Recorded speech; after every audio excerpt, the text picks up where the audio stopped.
এবার আপনাদের শোনাবে জয়ন্ত, তিনি পুলিশের গাড়িতে যখন বসে আছেন কি বলছেন জয়ন্ত সিং, শুনুন।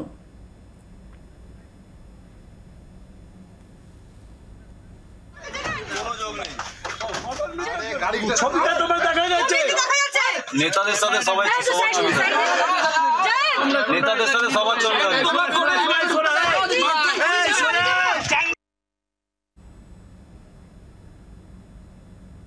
এবার আরিয়াদহের স্থানীয় মানুষজন যারা বাসিন্দা আরিয়াদহের তারা কি বলছেন এবার শুনুন।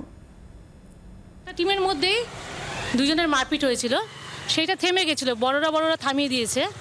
ওটা গিয়ে অ্যাটাক করেছে 15ই ফেব্রুয়ারি যখন আমি বাচ্চা মেয়ে নিয়ে ঢুকছি। আমার বাচ্চা মেয়ের সঙ্গে সামনে আমার ছোট্ট একটা বাচ্চা আছে, তার সামনে এত বাজে বাজে কথা, এত নোংরা কথা আমরা জীবনে শুনিনি, সত্যি কথা জীবনেই শুনিনি। এই যে জয়ন্তর সাগরেদ, এখানে কি জঙ্গা ছিল?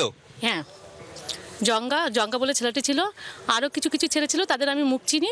কিন্তু যে ভিডিও ভাইরাল হয়েছে দেখা যাচ্ছে যে এক ব্যক্তিকে 4 জন মিলে চ্যাংদালা করে মারছে, জঙ্গা মারছিল, সেক্ষেত্রে এই জঙ্গাই এখানে এসেছিল। হ্যাঁ, একদম, তার হাতে পিস্তলও ছিল।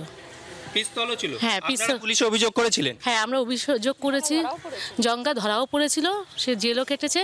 কিন্তু পরবর্তী ব্যাপারটা হচ্ছে গিয়ে পাড়ার মধ্যে হঠাৎ করে এরকম মেয়ে ছেলেদের উপর যেই অ্যাটাকটা করেছে সেটা কি ঠিক হয়েছে সেটা তো তখন ভালোভাবে দেখাতে পারেনি সাংবাদিকরা।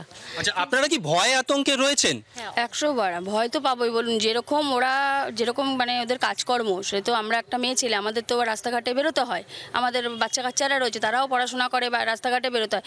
পরবর্তীকালে কোনোদিনও যদি আমাদের ওপরে কিছু হয় তখন প্রশাসন কতটা কি করবে সেটা তো আমরা বলতে পারছি না।